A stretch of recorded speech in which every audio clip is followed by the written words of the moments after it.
57talk.com. Gary Cubetta back on the internet with you from Scottsdale, Arizona. It's my pleasure to introduce from New Jersey, the owner. You're the owner, right, Sean? I'm one of them. You're one of them. Kayfabe Commentaries, known for the famous You Shoot DVDs. Sean, pleasure to have you with us. Thanks. Nice to be on. What got you into doing? What gave you the idea to do shoot-style DVDs for wrestling? Well, when we launched, our first product was downloadable MP3s, which were alternate commentary tracks for wrestling matches, thus the commentaries and kayfabe commentaries. Similar to how when you buy a DVD, you watch the DVD with the director's alternate track talking about how they set up a crane for a particular shot, or maybe one of the actors doing the commentary track over the film.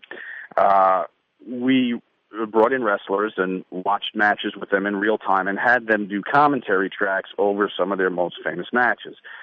We can't offer you the video because Vince owns that and everything else wrestling related. So we offered the MP3s as downloadables on our website, and you were able to listen to them on your iPod or whatever and watch the matches under the commentary track. So we launched with that. They were innovative, and therefore there's a huge learning curve, and in order to keep the business afloat, we need to make some money.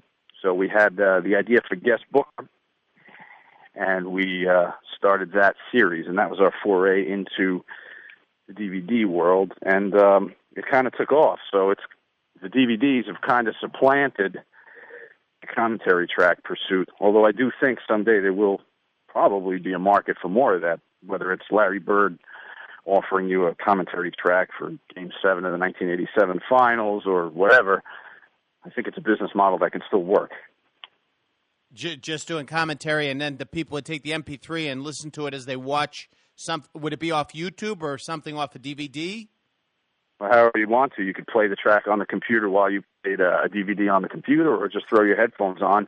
There'd be a sync point at the beginning of the video. We usually used our DVDs pointed to a commercial release so that everybody would be watching the same copy, maybe WWE's commercial release of WrestleMania 1, let's say, and then the start of that chapter for that specific match would be your start point to play your audio, so everything would be in sync. Now, I've seen a lot of your DVDs, and some of them I really like, and the series that I think has the best potential is the You Shoot series, because doing interviews myself, one of the problems is there's certain questions you just can't ask while you're doing the interview. However, you guys were pretty ingenious with this, because with You Shoot, you can get the question from somebody else, and it can be pretty much any question that they want, and you don't take the heat for asking the personal question. Is that type of show harder for you guys to set up than some of the others?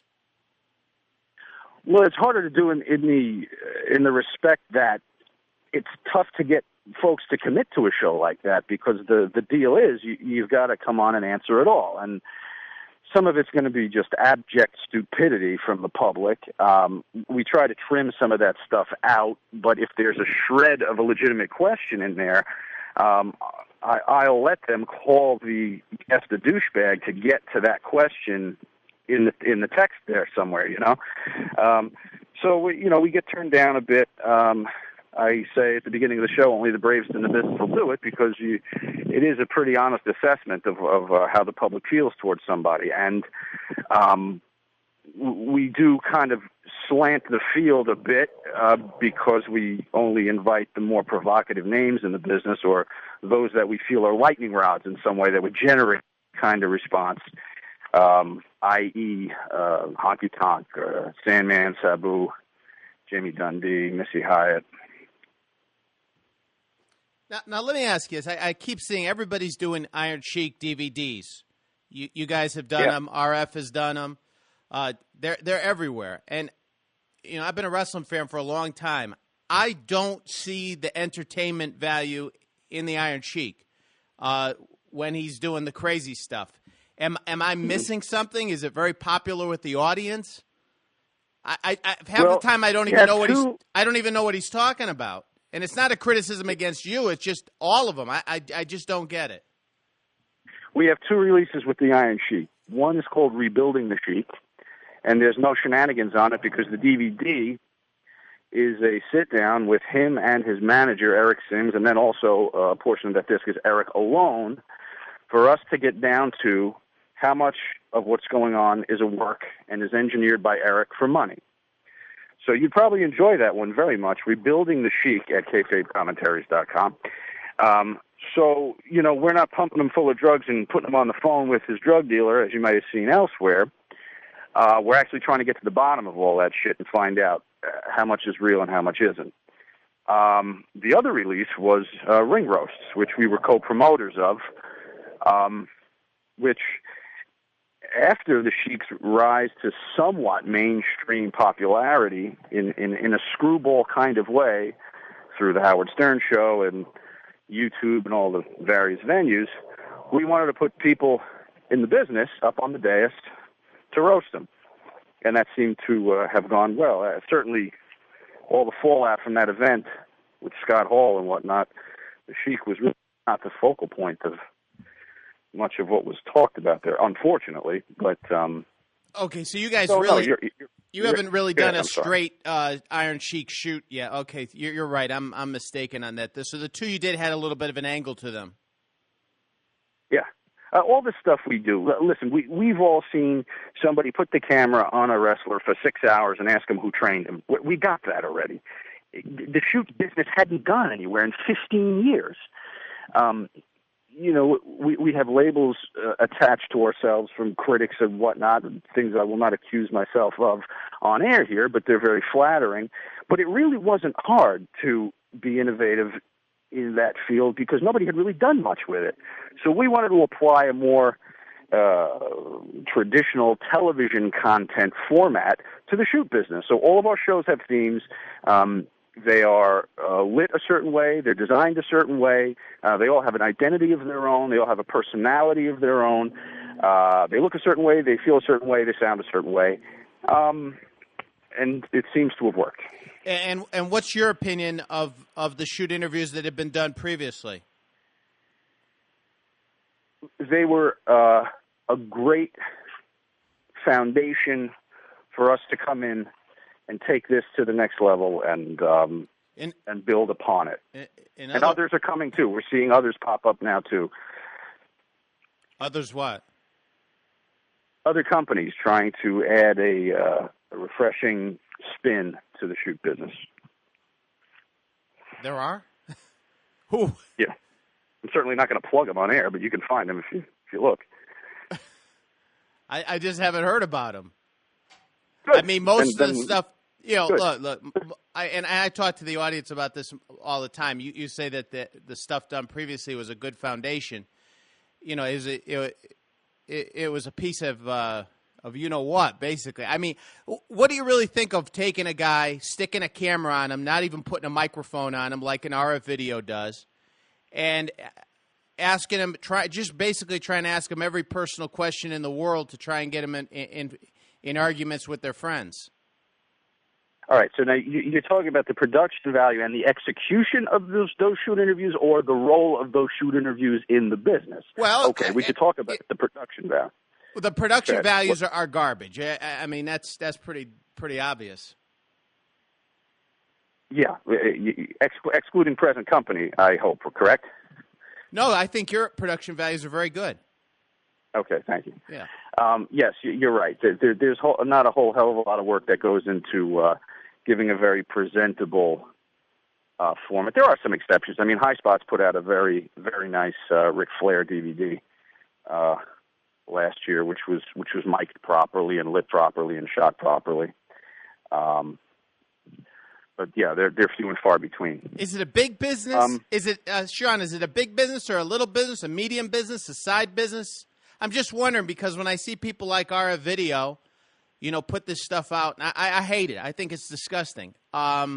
Because Rob's business Rob's a wrestling superstore, not unlike High Spots. So I mean, he sells his own stuff, but you can go get the WWE DVDs there too, and the T-shirts and the video games and all that stuff through his site. So that is big business when you're a wrestling superstore, when you service the entire niche. We've chosen not to do that.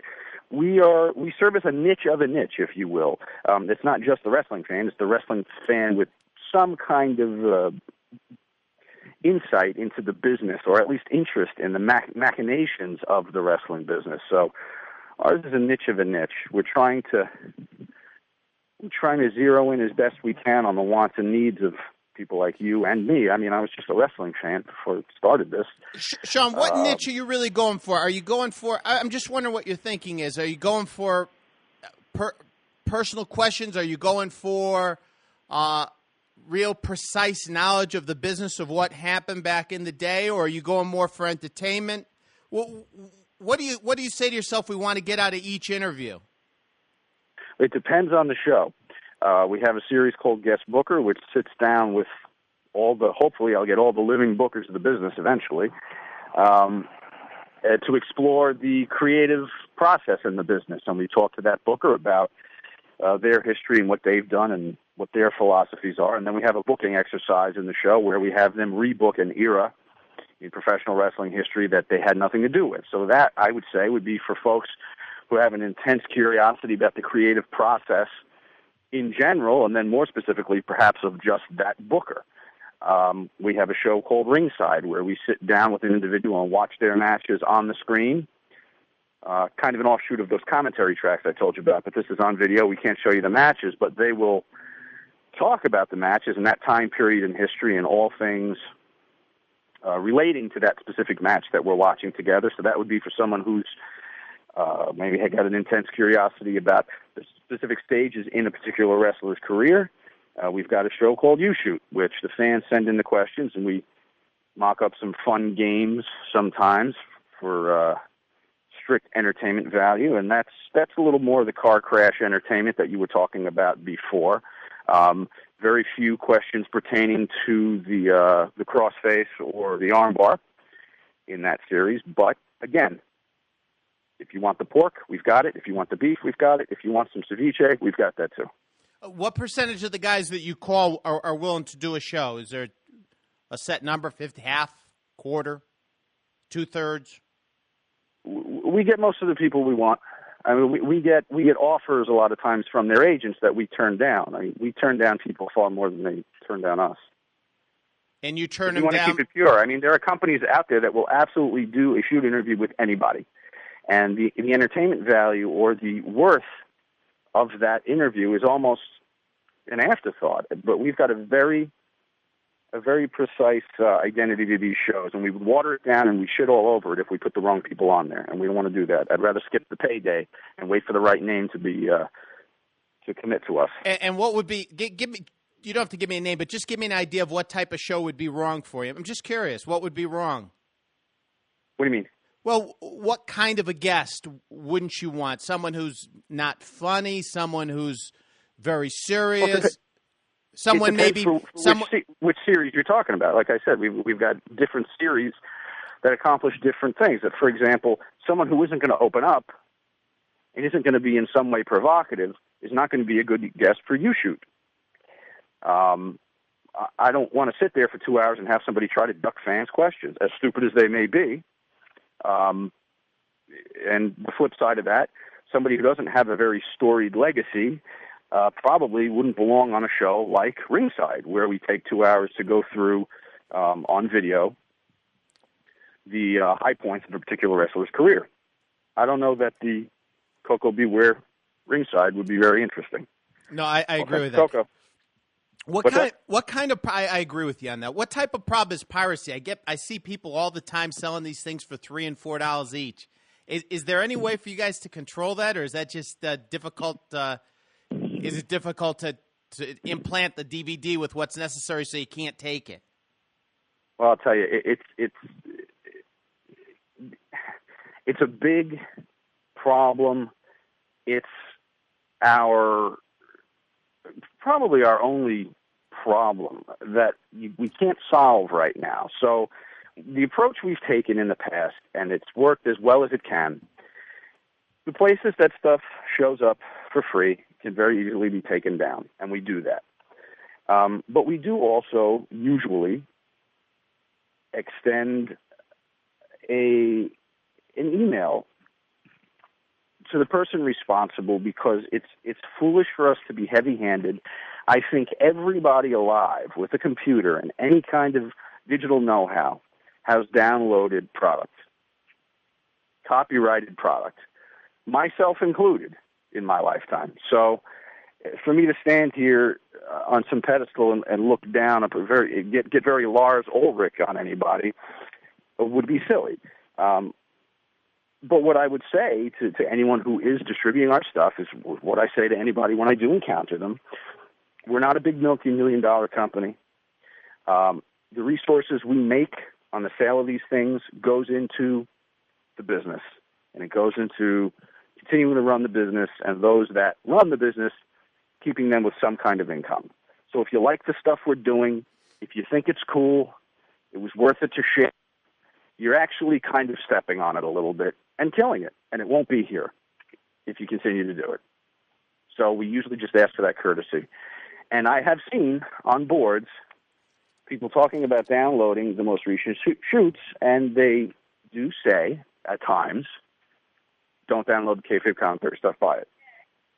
And I don't know why. I don't know if that's somebody that we had reached out to, or if that's just become just a pervasive opinion for bootleggers, but I'm flattered by it, and it's cool. So in other words, they're saying download the other stuff so as to kill it, enjoy it first, what there is to enjoy of it, and then to kill it. But don't do that to kayfabe commentaries, because obviously if people take it, it won't be there. Is that what you're saying? You've seen, not that you or I are recommending. Well, it's usually not been spelled out rather as eloquently as that, but there have been posts to downloads of other new shoot interviews, and then somebody might post a quick review of ours and say, but guys, go over there and buy that. It's worth it. Give them the money. So has it's nice when you see that. Sean, I'll ask you one more question. Has the recession or the mini depression, does that have an effect on things like DVD sales? Yeah, absolutely. The entertainment dollar is competed for by everything. The movie theaters, the DVDs at Blockbuster, and our DVDs. And, it has had an effect, sure. But we if somebody's got just $20 a month in their budget for their wrestling entertainment, I want it to be on mine, because I think it's worth it. So what do you have continue under that premise. What do you have coming up? A double disc guest booker with Jim Cornette on August 25th. Jim will rebook the Invasion angle, which has gone down in infamy as probably one of the biggest blown opportunities in wrestling, to finally put not just the WCW, but the storied WCW legacy and NWA legacy under the same roof as WWE, and to have had them waste that was a horror show. And but Jim puts on the red cape and saves it, baby. I'll tell you that. This past month we had our second release in the Timeline series, Timeline: The History of WWE, where we go year by year to hopefully over time recreate the entire story of WWE, what was going on behind the scenes and in the ring. The year we just did was the year 2000. That was hosted by Rikishi. The first edition, which is also available at our site, was 1987. That was hosted by Hockey Talk. And we have You Shoot New Jack, which I know you'll be ordering, Gary, pre-ordering. That'll be available in September. And don't forget about Ring Roasts 2, if I may. A comedic tribute to Terry Funk. October 23rd in Monroe, New Jersey at the Crowne Plaza. Tickets are available at ringroasts.com. Roasters will include Mick Foley, Mike Graham, Superstar Graham, Kevin Sullivan, New Jack, and a whole host more, as they say. Sean, when you put on one of these ring roasts, this thing sounds like it costs some money to do. It's like it does. Is it a risky proposition, or do you just make it back on the DVD, or you've got to fly the talent in. You've got a building. Well, yeah, it's a big expense. The promise of ring roasts is where the investment is. You're an investor yourself, right? Gold, is it? Yeah. So the promise and the property of ring roasts is worth any loss you take up front. As the Hall of Fame ceremonies get more and more dry and scripted and predictable and ridiculous, something like this, which is unpredictable and funny and entertaining, is definitely the horse to bet on in the long term. Do people pay to come in and see it live? Yeah, the standard admission tickets this year, as they were last year, are $50. The VIP package is $100. We sold out in miraculous fashion last year. The VIP package gets you a private meet and greet with all of the stars an hour before the show. A good time had by all, Gary. Might be worth a plane ticket for you. Yeah, I got you. So that you have an attendance, and then you have the DVD afterwards, and you also say there's a lot of goodwill involved with doing it in general. Yeah.